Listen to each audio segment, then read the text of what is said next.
बढ़ोगे तो तुम्हारे स्त्री बच्चे बनेंगे, परिवार तो बनता ही रहेगा। तो हर एक जन्म में तुम्हें परिवार मिलेगा, हर एक परिवार में तुम्हारी आसक्ति होगी, और हर एक परिवार से जब छुड़ोगे तुम्हें दुख होगा। तो इस दुख के प्रवाह में क्यों बह रहे हो? समझाया।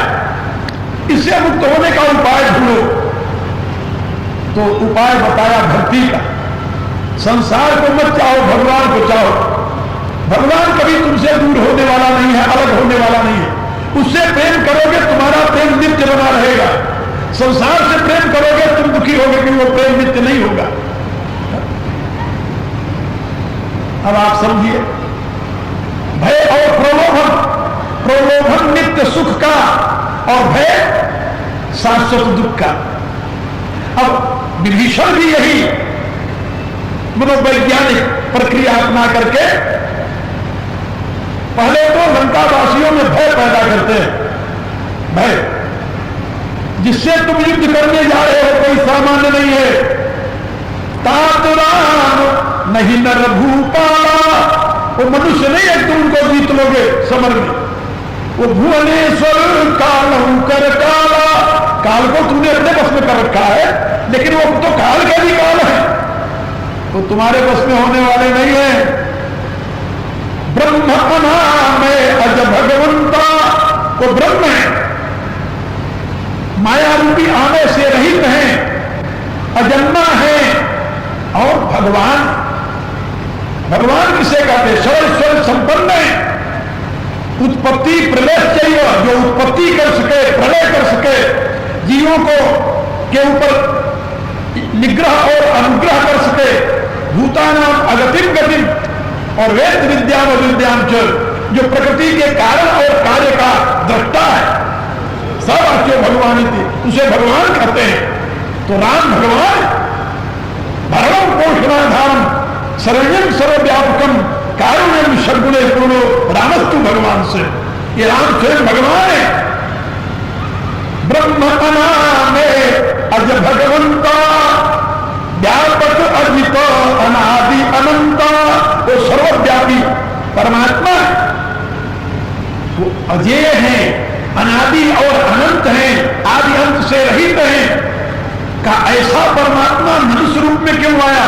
तो आगे समझाते हैं, गोविंद देव धेनु हितकारी, कृपा सिंधु मानुष करुधारी। कहते हैं जिसके तुम पीड़क हो उसके वो रक्षक है। क्या बोले? किसके पीड़क है राक्षस? तुलसीदास लिखते हैं कि जही जही देश धेनु दिज पाई, नगर गांव पुर आदि लगाई। ये राक्षस जिस जिस देश में गौ और विद्वान पाते थे उनके नगरों को आग लगा देते थे, जला देते थे, ये उनका काम था। तो ये विद्वानों से और गौओं से द्रोह करने वाले थे। आजकल के समाज को देखिए, कितने हजार गौएं रोज कटती हैं मालूम है? अभी एक महात्मा सारा डिटेल लेकर के आए थे हरिद्वार के कुंभ में, पूरा जहां जहां गौएं कटती है, बताया कि 60,000 गौएं रोज काटी जाती है। 60,000 कितने दिन तक रहेंगी उस देश में, जिस देश में स्वतंत्रता के पहले महात्मा गांधी कहा करते थे कि जब भारत को स्वराज्य मिलेगा तो पहले मैं 2 काम करूंगा, एक गौ हत्या बंद करूंगा और दूसरे शराब बंद करूंगा। राम राज्य लाने की कल्पना करते करते और जनता को राम राज्य का उपदेश देते हुए, आशा दिलाते हुए बापूजी तो चले गए, लेकिन बापू के अनुयायियों ने इन दोनों का खुलेआम उनकी आकांक्षाओं का दमन किया। और गौएं आज भी हजारों की तादाद में रोज कट रही है, और शराब की दुकानें आज भी गली गली में खुल रही है। शराब की दुकानें रेवन्यू प्राप्त करने के लिए खुल रही है। अभी हरियाणा सरकार ने शराब पुनः खोल दी। पूछा गया क्यों खोलेगा, क्या करते? हमारे रेवन्यू को घाटा आ गया। शराब से जो आमदनी थी वो कम हो गई थी इतने करोड़। तो हर एक प्रांत के लोग शराब की बिक्री अधिक आमदनी के लिए उनसे पूछो कि जहर पिलाकर जनता को उससे पैसा पाकर के जनता किस कल्याण में आप लगाएंगे, क्या बताएंगे? कुछ नहीं। और जनता भी इसी प्रकार की है। आपने देखा नहीं टीवी पर, जिस दिन हरियाणा में शराब खुली है उस दिन वहां पर लोगों ने ढोल बजाकर के नाच किया। उनके लिए आनंद की बात नहीं, ये आसुरी प्रवृत्ति का घोर प्रदर्शन है। इससे बड़ी बात और क्या हो सकती है? तो आप देखिए, रावण की राक्षसी सेना हमेशा यही करती थी, विद्वानों का तिरस्कार, अपमान और गौओं की हत्या। तो विभीषण समझा रहे कि गोविंद देवा धेनु हितकारी, और देवताओं को रावण शत्रु समझता था। देवता जो है हमारे शत्रु हैं। कासुनऊ सकल रजनीश्चर जूठा हमरे देवी विबुध बरू था। रावण ने सारे राक्षसों को बुलाकर कहा कि हमारे प्रथम नंबर के शत्रु जो है देवता है। आजकल के राजनेता कहते हैं हमारे प्रथम नंबर का शत्रु जो है वो धर्म है। यदि धर्म रहेगा तो देश खंडित हो जाएगा, धर्म चला जाएगा तो देश एक रूप में बन जाएगा। क्या कमाल की बात! कौन धर्म चला जाएगा तो देश खंडित रहेगा, खंडित हो जाएगा? जानते हो, हिंदू धर्म। हिंदू धर्म यदि रहा तो देश खंडित हो जाएगा। नेताओं का अभिप्राय यही है, क्योंकि क्रिश्चियनिटी को, इस्लाम को तो संरक्षण मिला हुआ है, माइनॉरिटी अधिकार है उनका धर्म प्रचार का। और रातों दिन आप देख रहे हो लाखों की तादाद में कन्वर्सन हो रहा है। उसके लिए खतरा नहीं है, खतरा है हिंदू धर्म सबके लिए। क्योंकि हिंदू धर्म बता रहे थे ना कि वो ईश्वर को, वह सच्चरित्र को, नरक को, ये सबको सामने रख करके उनसे वार्तालाप करता है और उससे घबराते हैं। लेकिन याद रखो, जैसे बिल्ली को देखकर कबूतर यदि आंख बंद कर ले तो उससे बिल्ली की आंख बंद नहीं होती। आजकल के धर्मनिरपेक्ष नेताओं को यह समझा दीजिए कि यदि तुम ईश्वर से, नरक स्वर्ग से और सदाचार से, स्वार्थ से आंख मूंद लो और सोचो कि अब ईश्वर नहीं देख रहा, अब समाज नहीं देख रहा, तो जैसे कबूतर के आंख बंद करने से कबूतर बच नहीं जाता, बिल्ली का शिकार होता है, ऐसे तुम लोग भी अपने कर्मों का परिणाम अवश्य भोगोगे। और वो तो प्रत्यक्ष दिखाई दे रहा है, इसके लिए कल्पना की जरूरत नहीं है। तो मैं आप लोगों को बता रहा था कि रावण के दरबार में भी इसी प्रकार की स्थिति है। और विभीषण उपदेश देते हुए समझा रहे हैं कि गोविंद देव धेनु हितकारी और कृपा सिंधु मानुष करुधारी। ये करुणा निधान भगवान इनके रक्षक हैं। जो सात्विक तत्व है उसकी रक्षा परमात्मा करता है, और जो आश्रित तत्व है उसके विनाश नहीं परमात्मा का सारा कार्य होता है। परित्राणाय साधूनां विनाशाय दुष्कृतां, ये परमात्मा का व्रत है। तो विभीषण समझा रहे हैं कि भाई, पृथ्वी, विद्वान, देवता और गौओं की रक्षा के लिए भगवान अवतार लिए। वो कृपा सिंधु हैं, निर्बलों पर कृपा करते हैं और इनकी रक्षा करते हैं। एक बार एक चर्च में मैं बोल रहा था इंग्लैंड में, वहां मैं भारत के अतीत की महिमा गा रहा था।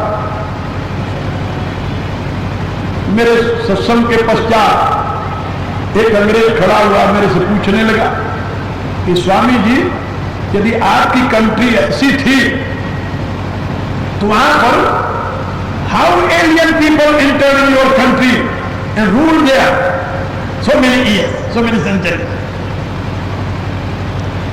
यदि आपका देश ऐसा था, इतना सभ्य था, इतना योग्य था, इतना शक्तिशाली था और इतना संपन्न था, तो ये विदेशी लोग आक्रमण करके उस पर शासन कैसे किए? मैंने उससे पूछा, हम कहा कि यहां कितने लोग हम बैठे हुए हैं? कहा मेरी 400 पीपल। एक चर्च में बैठे हुए व्याख्या दे रहा था डॉर्सेट में। मैंने उससे पूछा, हम कहा कि यहां पर यदि एक व्यक्ति गन लेकर आ जाए तो हम सारे विद्वान क्या करेंगे उसका? कुछ कर सकते हैं? We can do something. If one person enter into this house with gun and he try to shoot, then what we will do? हम उसका सामना कर सकेंगे? बोले नहीं। हम कहा उसका सामना नहीं कर सके, इसका अभिप्राय असभ्य हो गए क्या? वो सबको मारकर यदि मालिक बन जाए तो सभ्य हो जाएगा क्या? बोले नहीं। उनका India was country of saintly people and your forefather entered into that country with God, and you know they were not cultured people, they were half cultured people, and they shoot it not only 100 and 1,000 millions of people, they control the whole country. मैंने उससे पूछा, हम कहा कि और बात छोड़िए। एक दिन वो था कि ब्रिटेन का शासन सूर्य उदय से अस्त तक था और आज तुम्हारे अंदर ये छोटा सा आइलैंड जो आयरलैंड है ये कब्जे में नहीं आ रहा है। जो इतने विश्व पर शासन करने वाला था वो छोटे से अपने देश के ही हिस्से पर शासन नहीं कर पा रहा। इसका कारण क्या है? वो कहता now you don't like fighting, don't like war. हम कह यही है, because now you are going to be a gentleman, a cultured person, but your forefather was not so cultured people. Fighting was their own business and they were doing that. तो मैं भी यही कारण हो सकता, हम का कारण यही है और क्या होता। हमारे यहाँ भगवान बुद्ध ने हमारे क्षत्रियों को एक उपदेश दिया कि भाई ये ब्राह्मण लोग तो अहिंसक होते हैं, शाकाहारी होते हैं और जप तप करते हैं और इनको तो मोक्ष मिल जाएगा, और तुम क्षत्रियों को बहकाते हैं कि तुम क्षत्रिय हो, लड़ना तुम्हारा काम है, तुम्हारे हाथ में शस्त्र पकड़ा दिया है और तुम हिंसा करते हो, तुम नरक में जाओगे। अब जितने क्षत्रिय थे वही तो युद्ध करते थे। क्षत्रिय का काम था क्षत्रम त्रायते क्षत्रिय, जो पृथ्वी की रक्षा करने के लिए, देश की रक्षा करने के लिए स्वयं को समर्पित करता था, उसे क्षत्रिय कहते थे। अब जब बौद्धों ने यह समझाना शुरू किया कि ये ब्राह्मणों की चाल है, तुम्हें स्वर्ग से भ्रष्ट करना चाहते हैं, निर्वाण से भ्रष्ट करना चाहते हैं, उनके बहकावे में आकर उन क्षत्रियों ने हथियार डाल दिए और माला पकड़ लिए। और माला पकड़ के वो भी कहने लगे बुद्धम शरणं गच्छामि, संघम शरणं गच्छामि, धर्मम शरणं गच्छामि, जाप करने लगे। और मुट्ठी भर विदेशी आए, रौंदते हुए चले गए। आप लोगों को इतिहास का शायद इस अंश का बोध नहीं, पता नहीं होगा। ये जो हमारा अफगानिस्तान है, अफगानिस्तान ये भारत का बॉर्डर था। अफगानिस्तान ये भारत का प्रांत था। इसका संस्कृत शब्द है उपगणस्थान, उपगणस्थान। और यहां के रहने वाले जो लोग थे वो प्रतिष्ठानपुर के निवासी थे। प्रतिष्ठानपुर जो था वो एक बहुत बड़ा साम्राज्य था। प्रतिष्ठानपुर वहां के लोग निवासी थे और सम्राट अशोक से पूर्व चंद्रगुप्त के जमाने में आचार्य चाणक्य ने उन क्षत्रियों को यहां पर बसाया था बॉर्डर के ऊपर। ये सब सैनिक थे और वहां पर इनको स्थायी बसा दिया था और वहां पर ये लोग रहते थे। भारत के ऊपर कोई आक्रमण करता तो ये प्रतिष्ठानपुर के लोग जो क्षत्रिय थे ये चंद्रवंशी क्षत्रिय थे, ये सारे क्षत्रिय चंद्रवंशी थे। प्रतिष्ठानपुर इनका मुख्य केंद्र था, इसीलिए वो प्रतिष्ठानपुर के निवासी पठान कहे जाते थे। जैसे पंजाब के निवासी पंजाबी कहे जाते हैं, महाराष्ट्र के निवासी महाराष्ट्र मराठा कहे जाते हैं, बंगाली बंगाल के रहने वाले बंगाली कहे जाते हैं। ऐसे प्रतिष्ठानपुर के नाते इनका नाम था पठान, इनकी संज्ञा थी पठान। ये पठान जाति में पठान देश का नाम था, प्रांत का नाम था, प्रतिष्ठानपुर क्षेत्र का नाम था। और वहां के रहने वाले राजपूत थे, चंद्रवंशी क्षत्रिय, और ये सब बॉर्डर पर बैठे हुए थे। लेकिन आप जाइए जरा कभी काबुल में, जिन्होंने कभी देखा होगा, गए होंगे, मैं स्वयं जाकर वहां देखा। काबुल सारा का सारा ये बौद्धों का केंद्र बन गया और वहां के जितने लड़ाकू पठान थे, क्षत्रिय थे प्रतिष्ठानपुर के, अभी उनके जो भाई उन्हीं के जो भाई वहां न बस करके हिमालय में बसे हुए हैं, हिमाचल प्रदेश में, उनको पठानिया कहते हैं। वो भी क्षत्रिय चंद्रवंशी है। पठानिया संज्ञा उनकी वही है, वहां पठान कहे जाते हैं, वहां पठानिया कहे जाते हैं। आप जाइए कांग्रेस जिले में, आपको बहुत से पठानिया क्षत्रिय मिलेंगे। तो ये क्षत्रिय थे और इनका काम था अपने देश की रक्षा करना। लेकिन जब बौद्धों ने इनको माला पकड़ा दिया भ्रांति में डालकर कि तुम युद्ध करोगे, हिंसा करोगे तो नरक में जाओगे, ये ब्राह्मण लोग बहकाकर तुमसे हिंसा करा रहे हैं, इन्होंने माला पकड़ लिया और तलवार रख दी। और परिणाम क्या हुआ? मुट्ठी भर विदेशी आए और रगड़ करके इनको मिट्टी में मिला दिए।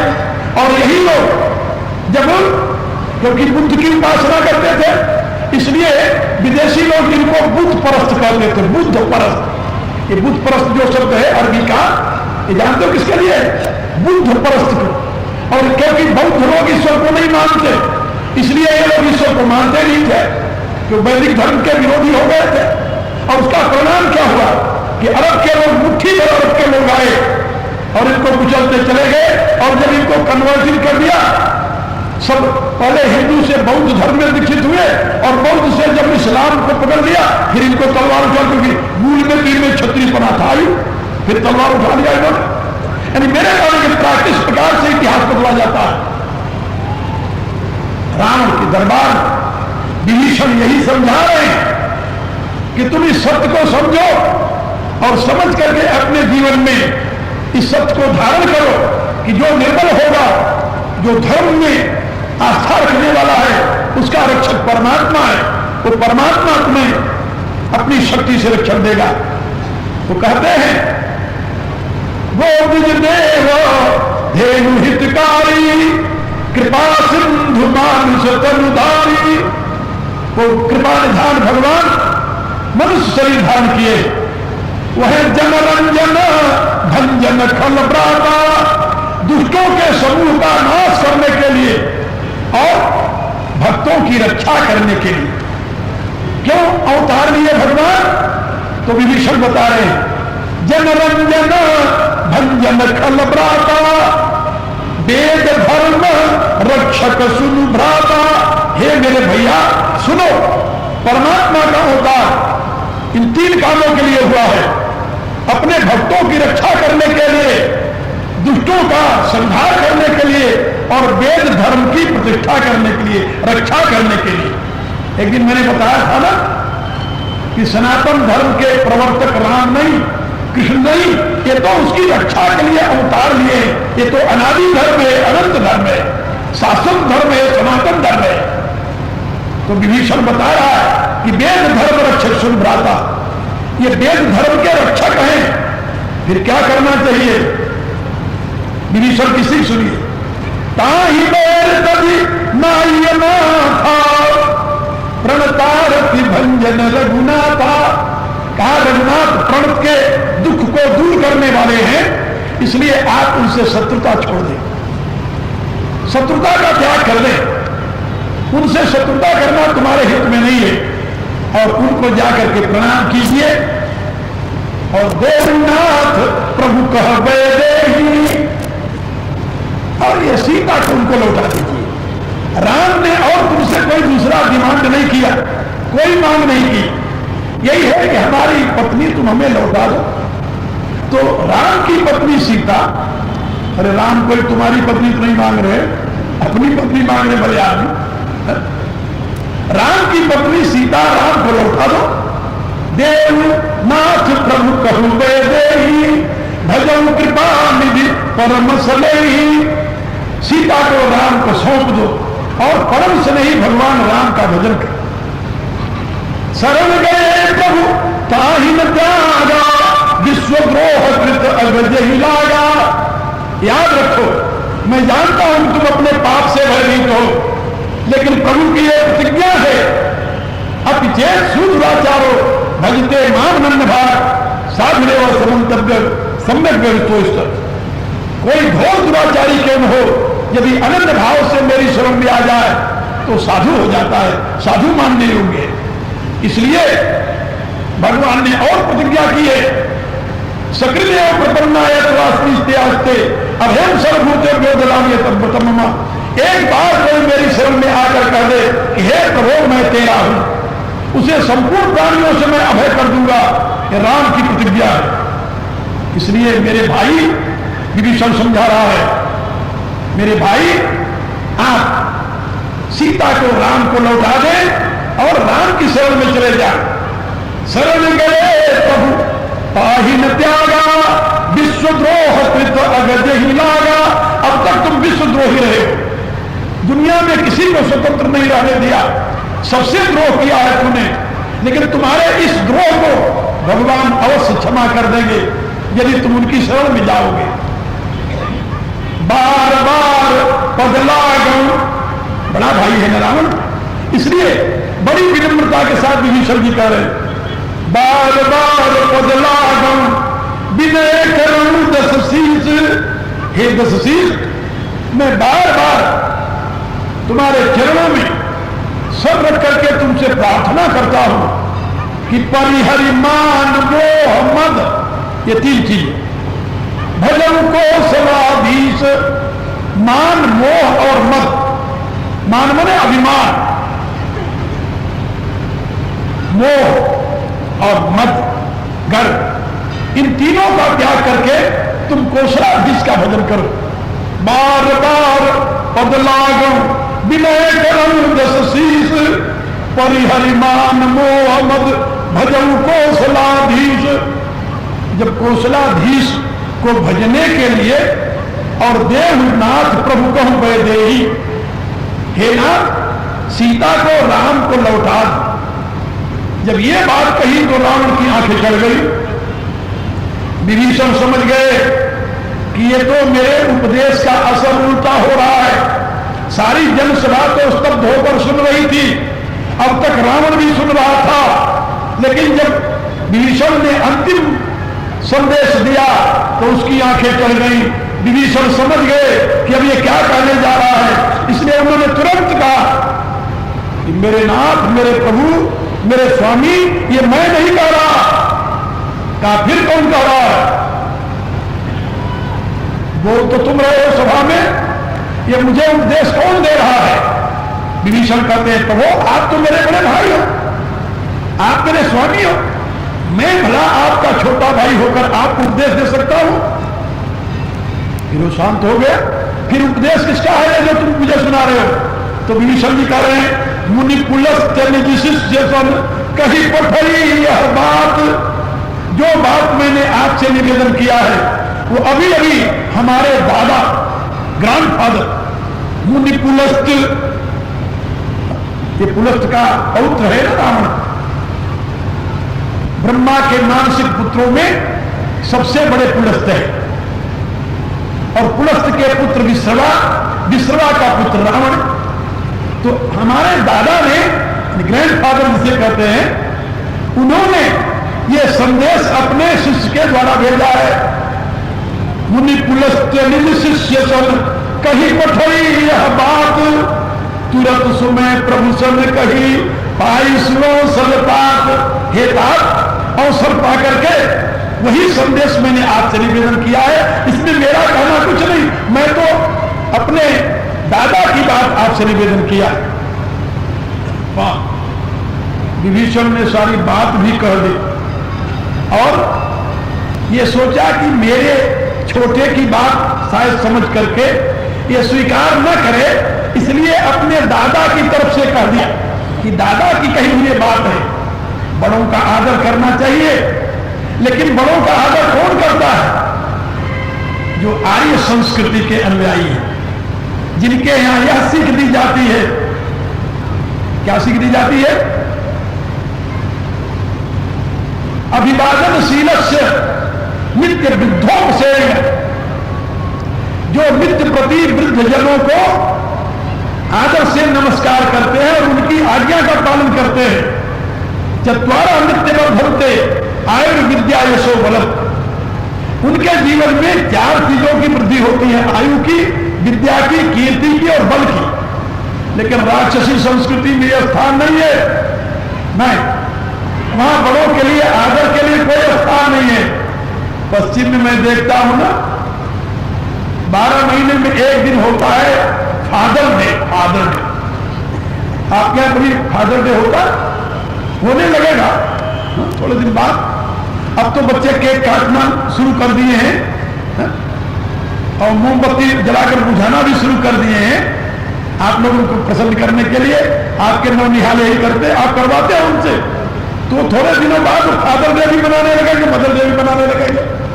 तो 12 महीने में एक दिन फादर डे होता है और लड़के जहां भी होते हैं अपने पिता के नाम में कार्ड भेजते, कार्ड गुड विशेष का, और मर जाए तो पता नहीं लगता कि कहां मर गए। गवर्नमेंट अखबार में निकालती है कि कोई इसका वारिस है। सोचिए कोई आसुरी संप्रदाय में, आसुरी विचारधारा में वृद्धों के लिए आदर नहीं है और दैवी विचारधारा में वृद्धों का उच्चतम स्थान है।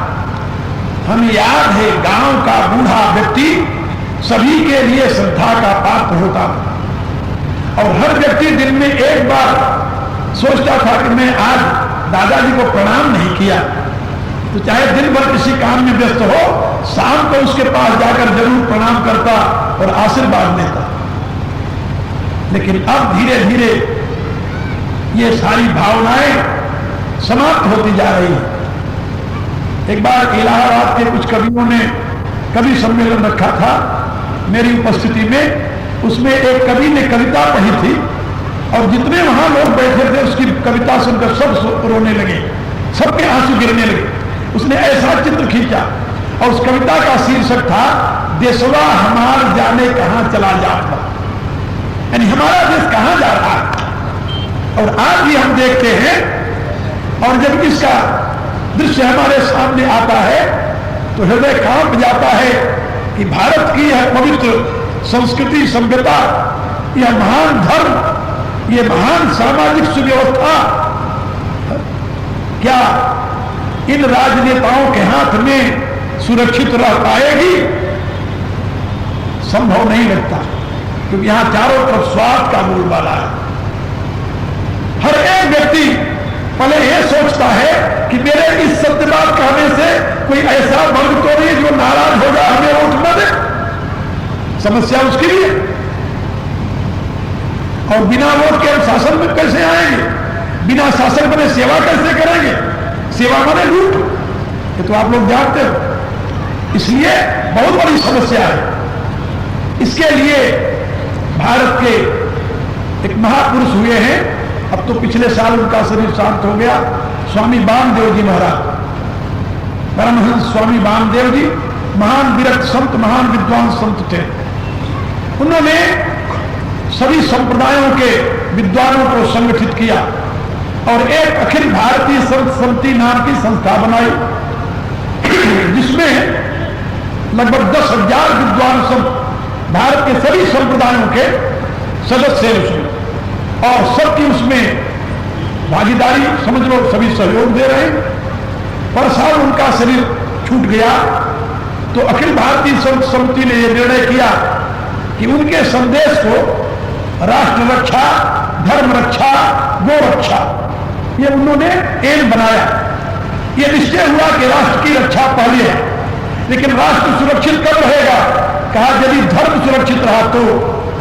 भारत की भूमि का नाम राष्ट्र नहीं है, भूमि की सीमा को राष्ट्र नहीं कहते।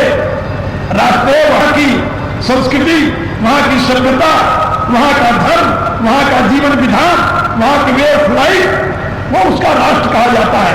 उसके साथ भूमि भी आ जाती है। लेकिन आप जानते हैं कि जहां से हिंदू संस्कृति का आविर्भाव हुआ था वो सिंधु घाटी आज हिंदुस्तान नहीं है। क्यों नहीं है? इसलिए कि वहां धर्म नहीं है। धर्म नष्ट हो गया, चला गया, राष्ट्र खंडित हो गया, नहीं रहा। आज बांग्लादेश भारत नहीं है, राष्ट्र नहीं है। क्यों नहीं है? इसलिए कि वहां धर्म परिवर्तन हो गया। आज मेघालय, नागालैंड, आज मिजोरम ये कहते हैं कि हम भारत के साथ नहीं रहना चाहते। क्यों कहते हैं? इसलिए कि वहां धर्म परिवर्तन हो गया। बड़ी साजिश के साथ इस समय ईसाईयत का प्रचार हो रहा है, और ईसाईयत का प्रचार केवल इस देश को खंडित करने के लिए हो रहा है। देश संगठित तब होगा एक दिन और मैंने बताया था कि मैं कराची में, काबुल में, यहां सब गया और देखा है, वहां के लोगों से बातचीत किया है, वहां हमें वार्तालाप करने में कोई दिक्कत नहीं आई, वहां विदेशी भाषा का प्रयोग नहीं करना पड़ा हमें। वो लोग हमारी भाषा समझते हैं, हम उनकी समझते हैं, हमारे से बहुत कुछ उनका मिलता जुलता है, लेकिन धर्म अलग हो गया, इसलिए वो देश अलग हो गया, हमारा देश खंडित हो गया। और तमिलनाडु में जब हम जाते हैं तो हमें मद्रासी नहीं आती, उनको हिंदी नहीं आती, मुसीबत में पड़ते हैं तो अंग्रेजी का सहारा लेना पड़ता है, व्याख्यान भी देते हैं तो अंग्रेजी भी देना पड़ता है। लेकिन आज भी तमिलनाडु भारत है, क्योंकि वहां हमारा धर्म जीवित है। इसलिए राष्ट्र की रक्षा धर्म की रक्षा पर प्रतिष्ठित है। आप लोग जानते हैं इस रहस्य को हमारे गुरुओं ने अनुभव किया। गुरु गोविंद सिंह का विचित्र नाटक पढ़िए, उन्होंने बड़ी जोरदार शब्दों में घोषणा की है, भगवती से प्रार्थना करते हुए, यही देव आज्ञा तुर्क को पाऊं, गौ भाग का पाप जग से मिटाऊं, जगह धर्म हिंदू सभी धर्म भाजे, सकल जगत में खालसा पंथ गाने। ये विचित्र नाटक के वाक्य जो मैं उद्धृत कर रहा। उन्होंने देखा जब तक धर्म रक्षा नहीं होगी तब तक राष्ट्र सुरक्षित नहीं रह सकता, इसलिए धर्म रक्षा के लिए ही उन्होंने एक फौज बनाई और हर एक व्यक्ति में क्षत्रिय, हर एक व्यक्ति में राष्ट्र की रक्षा के लिए वो जोश भरा, वो जीवन शक्ति भरी, वो उत्साह भरा और हर एक व्यक्ति क्षत्रिय के रूप में सिंह बन करके देश रक्षा के लिए खड़ा हो गया। तो ये है महापुरुषों की चिंतन धारा। वो जानते हैं कि धर्म की रक्षा के आधार पर देश रक्षित रहेगा, अन्यथा नहीं रह